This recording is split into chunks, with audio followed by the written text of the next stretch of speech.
Well, howdy, Prospector Paul here. Hey, today we're going to do something a little bit different. As you know, I'm out prospecting for gold and rock hounding and do some lapidary and stuff like that. But on this channel, I also try to promote, you know, full-time RVing. I don't get too heavy into that because there's plenty of other people out there that do a much better job at it than I do. But I want to show you an alternative to RV. So my brother, he builds these tiny homes. And I'm going to take you through this one right behind me. Check this thing out. Now this is a 24-foot trailer, or the chassis anyways, and it's in camouflage, and it's even got the mossy oak label on it. Pretty cool. Got RV windows, 2 30-pound bottles up front. It's a good solid chassis. He paid a lot of money to start with that, but I'm telling you, that's the way to do it. It also has a full pan underneath. I don't know if we can see that or not. So that pan prevents animals from being able to get up under there. And then we've also insulated that, so now your floor will stay a lot warmer. 7,000-pound axles, 8-lug tires. Truck tires, so they're good and heavy duty. I think they're G rated if I remember right. Got your stabilizers, 1 in each corner, so it's got 4.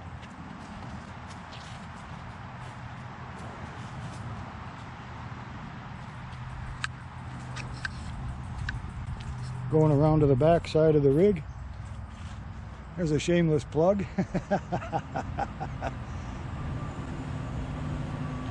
This is city water here, and it is lockable.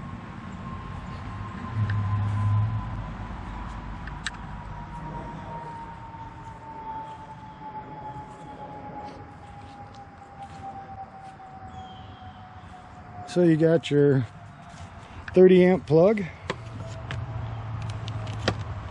I believe that's the heater vent, water heater. And your fan for inside running the above the stove there.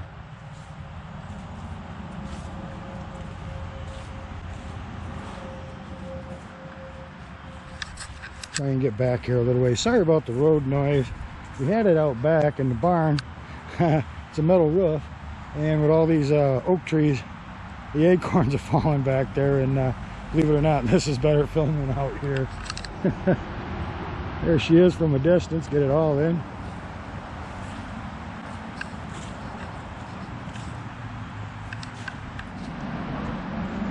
Alright, let's go inside the rig. So he calls this the dog house, but it's kind of like a hunter home. Something you would drag out to your hunting property, in my mind, and you know, camp out and do some hunting.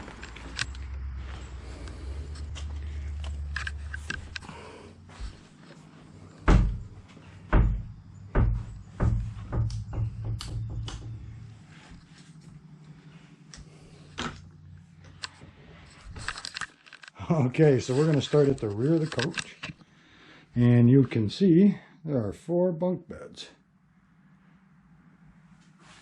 Now they're pretty cool. Each one comes with its own little window, and it has a plug. I thought there was USB ports for charging your phone, but I don't see that. Got your own little light, so it points up for indirect lighting.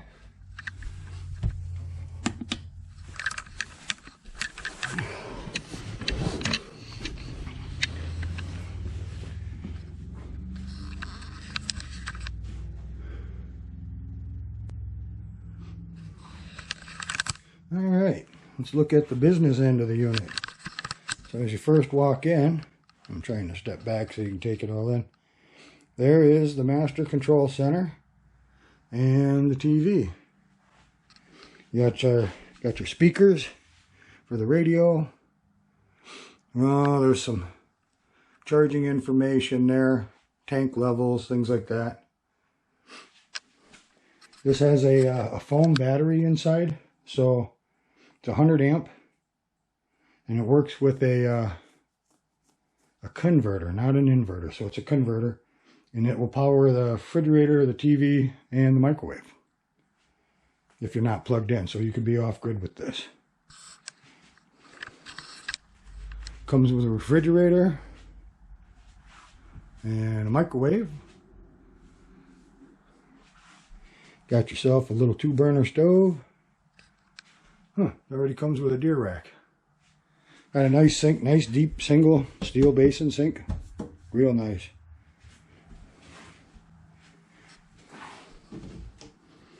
Plenty of storage. Got some drawers.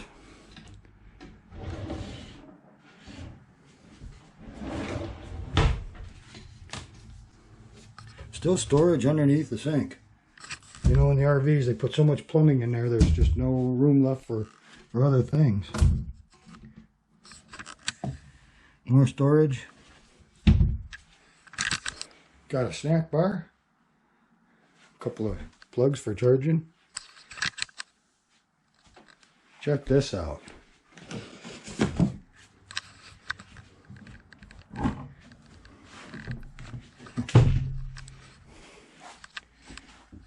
Oh my goodness, that's a little poker table.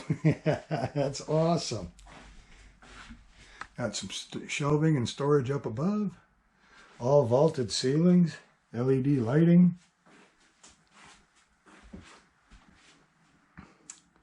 That loft up there is for storage.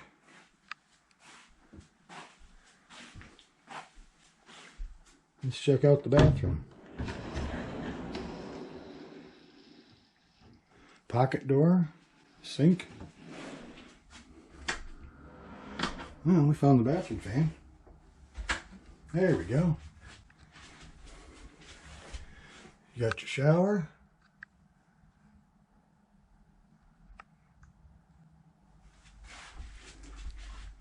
And there is a toilet that goes here. It's out right now. It's a composting toilet. Got the bathroom fan. Right up above, that vent runs outside.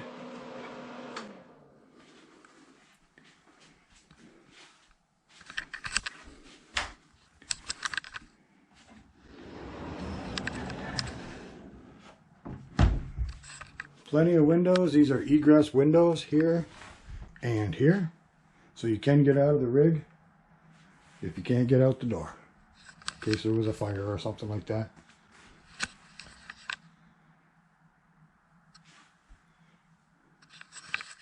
So yeah, to be a full-time RVer, you don't have to buy an RV. You can buy one of these tiny homes. I can tell you from being on the road, they don't build the RVs, even the high-end RVs, aren't that great of a build. They definitely use cheap materials in them. Frames are pretty flimsy. This frame is amazing. So yeah, the frames on these things, on this particular unit is, you know, just a heavy-duty unit. Holds up much better than an RV frame. So it'll take the road pretty well. There are tanks underneath the beds. Oh, there's even a big old boombox kicker speaker down there. So your fresh water and your gray water is inside the rig. So if you take this out to the field, you don't have to worry about your tanks freezing. The water's inside. Got a rubberized floor, rubberized diamond plate floor. Pretty darn cool. That'll last a long, long time throughout the rig.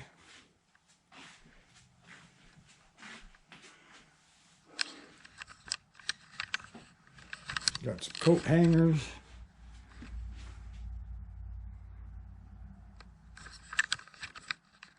Yeah, I keep thinking maybe I might get rid of the RV and go with one of these, just because I do spend a lot of time on the road and I'd like it to be a little safer. I don't really like the tires and the axles under my rig. They do the job, but they just barely do the job. So we've seen the repair video where I replaced the springs and had to fix up the frame. So yeah, I just thought I'd give you guys a look at a different way of full-time RVing. You don't have to necessarily go with an RV. You can check out one of these tiny homes. They're really popular out west, and they're gaining steam here in the east. So check these things out. A good reason to buy one of these homes is it's built with real 2x4s, not 2x2s like a typical RV. The other thing I know, this particular model, we used plywood that actually has a rubber coating on it, and all the seams we had to tape. So that was on the roof and the walls. So they are impervious to water. Even if this siding did leak, which it shouldn't, because I mean the water's going to come straight down, that barrier system behind this, it's never going to get wet. Should be pretty awesome. Should last years and years. Should last a lot longer than an RV, that's for sure. Pretty amazing trailer.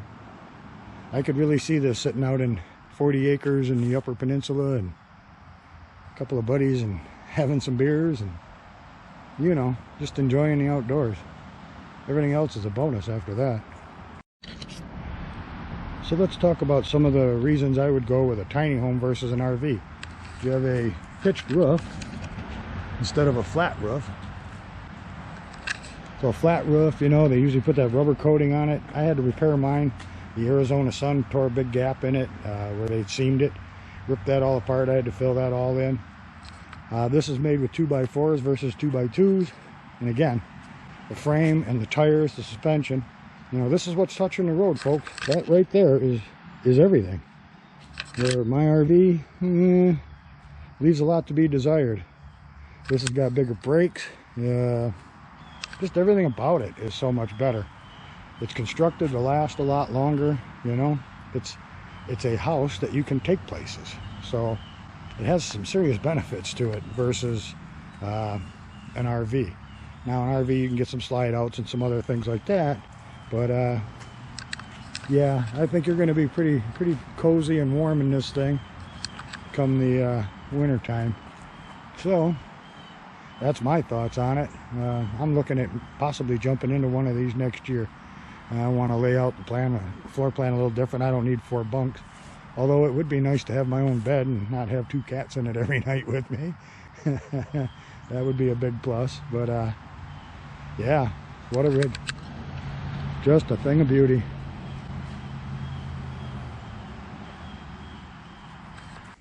Again, I really appreciate you folks watching. It sure means worlds to me. And you know, I enjoy traveling the country and, you know, looking for gold and different kinds of rocks, and pretty amazing, really. Never thought I'd be here. So we're halfway to 1,000. Let's see if we can get there. All right, Prospector Paul out.